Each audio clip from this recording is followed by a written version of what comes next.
Hello students, मैं राहुल परमहंस आज के अपने इस वीडियो में आपको क्लास 12 की फिजिक्स के चैप्टर 2 का पार्ट थर्ड बताऊंगा। स्टूडेंट्स, ये मेरा 31 पेज है आपकी क्लास 12 की फिजिक्स का। आज इस पार्ट में मैं आपको इलेक्ट्रिक पोटेंशियल एनर्जी के बारे में बताऊंगा, जो वैद्युत स्थितिज ऊर्जा है। ठीक है, तो आइए समझते हैं वैद्युत स्थितिज ऊर्जा क्या होती है। तो स्टूडेंट्स, इसके पहले मैं आपको बता दूं कि इसके पहले हमने एक बहुत ही मोस्ट इंपॉर्टेंट टॉपिक पढ़ा था कि बिंदु आवेशों के कारण किसी बिंदु पर विभव, इसका हमने डेरिवेशन किया था और हमने जाकर के निर्वात में और माध्यम में सूत्र को डिफाइन किया था, जहां पर हम विभव निकाले थे। यानी विभव यदि निर्वात में है तो V equal to 1/4πε0 into Q upon R, जहां Q क्या है, आवेश है, और R क्या है, आवेशों के बीच की दूरी। तो इस फार्मूले को ध्यान में रखते हुए हम अपना एक दूसरा टॉपिक लेकर के आए हैं। तो स्टूडेंट्स, आप इस टॉपिक को बहुत ही अच्छे से और ध्यान से देखिएगा और समझिएगा, आपको धीरे धीरे सारे पार्ट बहुत ही सरल लगने लगेंगे। तो सबसे पहले हम बात करते हैं वैद्युत स्थितिज ऊर्जा की।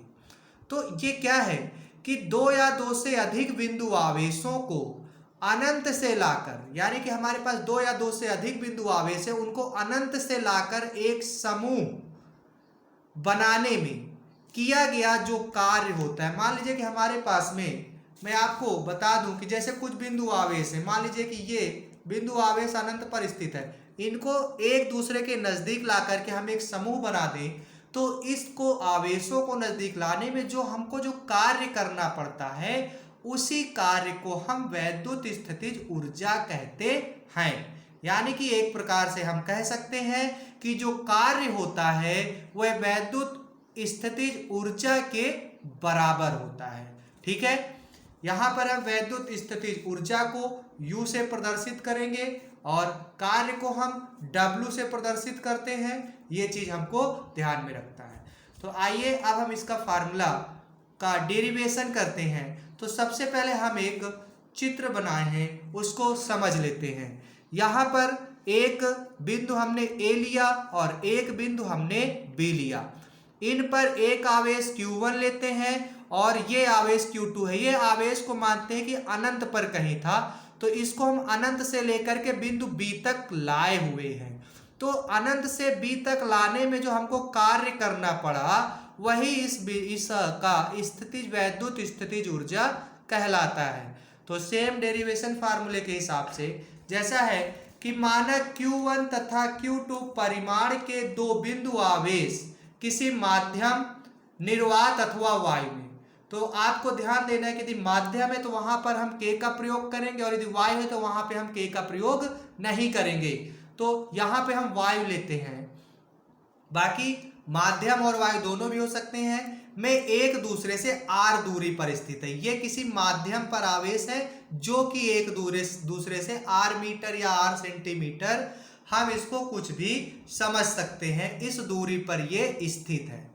इसके बाद में कहता है कि इस स्थिति की वैद्युत ऊर्जा ज्ञात करने के लिए, अब हमको इस स्थिति की वैद्युत ऊर्जा ज्ञात करनी है, तो इसके लिए हमको Q2 को अनंत से बिंदु B तक लाने में किया गया कार्य ज्ञात करना पड़ेगा। कि यह Q2 था, पहले मान लीजिए कहीं अनंत पर रहा होगा किसी बिंदु पर, तो अनंत से जितना हम इसको बिंदु B तक लाने में जो भी हमने कार्य किया है, वो इसका कार्य ही वैद्युत स्थितिज ऊर्जा कहलाएगा। तो आइए हम कार्य ज्ञात करते हैं। तो इसके लिए हम विभव के फार्मूले का यूज करेंगे। तो सबसे पहले स्टूडेंट्स, हम इस पर ज्ञात करेंगे आवेश।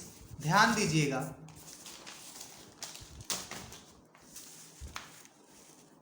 सबसे पहले हम ज्ञात करेंगे, लिखेंगे आवेश Q1 इस आवेश के कारण, यानी Q1 के कारण, यानी एक बार हम आवेश Q1 के कारण बिंदु B पर वैद्युत विभव की, इस आवेश कारण इस बिंदु पर विभव ज्ञात करें, यानी आवेश Q1 के कारण बिंदु B पर विद्युत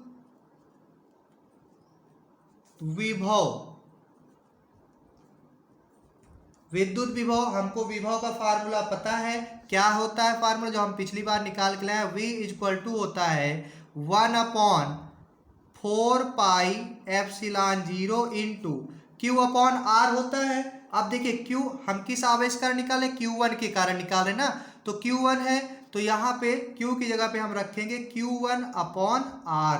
ये हो गया हमारा विभव। इसको हम मान लेते हैं समीकरण नंबर 1। बहुत ही शार्ट में समझा रहा हूं, इसको मान लेंगे समीकरण नंबर 1। अब Q2, अब हमारा Q2 ये है, इस आवेश कारण अनंत से बिंदु B तक लाने में किया गया कार्य निकालते हैं। यहाँ पर हमने विभव निकाला, अब हम इसको B तक लाने में, इस Q2 आवेश को अनंत से B तक लाने में किया गया कार्य निकालते हैं। तो यहाँ लिखेंगे अब Q2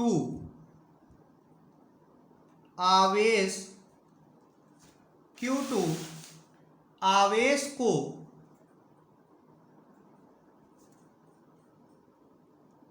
अनंत से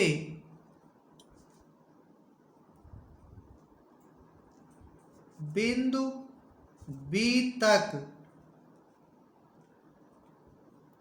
लाने में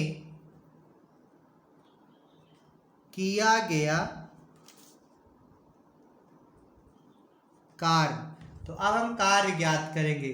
तो स्टूडेंट्स, अब कार्य ज्ञात करने के लिए हमको कार्य का फार्मूला, तो मैंने आपको एक शुरुआत में एक फार्मूला और बताया था कि जो विभव V बराबर होता है W अपॉन Q नॉट, यही होता था। तो यहाँ पर Q2 है तो ये फार्मूला हमारा बन जाएगा W अपॉन Q2, ये हो गया। जहां पर V क्या है, विभव है, W क्या है, कार्य है, और Q2 क्या है, आवेश। तो इस प्रकार से जो हमारा फार्मूला बन रहा है वो बनेगा V equal to W upon Q2। अब यहां से हम W की वैल्यू निकालेंगे तो ये इधर भाग में है, इधर आ जाए गुणे में, यानी कि जो हमारा फार्मूला बनेगा कार्य W बराबर V इंटू Q2। ये आपको समझ में आया, ये हमने क्या निकाला, कार्य निकाला। इसको मान लेते हैं स्टूडेंट्स समीकरण नंबर 2। अब देखिए समीकरण 1 में हमारा V का मान है और समीकरण 2 में हमारा V दिया हुआ है। तो हम क्या करते हैं कि समीकरण 2 में समीकरण 1 V का यानी 1/4πε0 इंटू Q1 अपॉन R, इसका हम मान रखा देते हैं।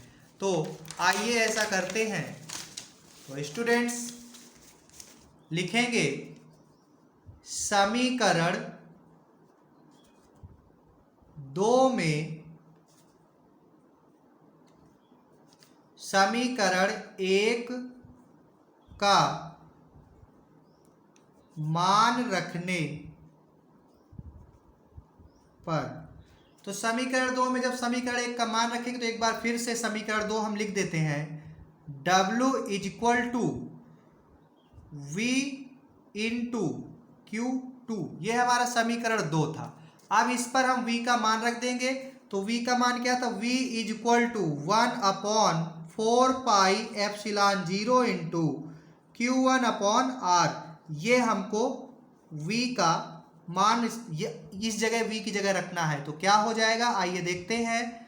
तो हो जाएगा W इक्वल टू 1/4πε0 इंटू, अब देखिए ये Q1 है तो हम लिख देंगे Q1, और ये Q2 है तो Q1 into Q2 upon R। तो यही हमारा निकल आया। क्या निकल के आया, ये निकल के हमारा आया कार्य। हमको ज्ञात क्या करना था, स्थितिज ऊर्जा। तो हमने आपको बताया कि जो स्थितिज ऊर्जा होती है वो किए गए कार्य के बराबर होती है। तो यहां पर हम लिखेंगे अतः निकाय निकाय की वैद्युत स्थितिज ऊर्जा किए गए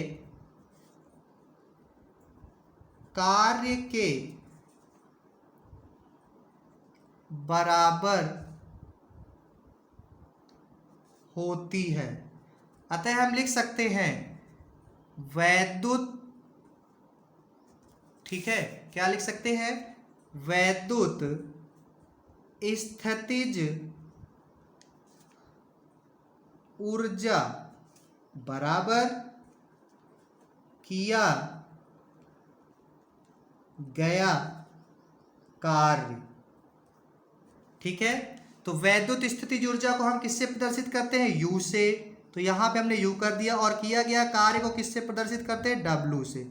तो ये जो हमारा फार्मूला बना U = W, ये हमारी वैद्युत स्थितिज ऊर्जा का फार्मूला है। इसको आपको ध्यान में रखना है। अब W का मान हम यहां से रख देते हैं, तो जो हमारा कार्य निकल आएगा वो निकल आएगा U = 1/4πε0 इंटू Q1 Q2/R।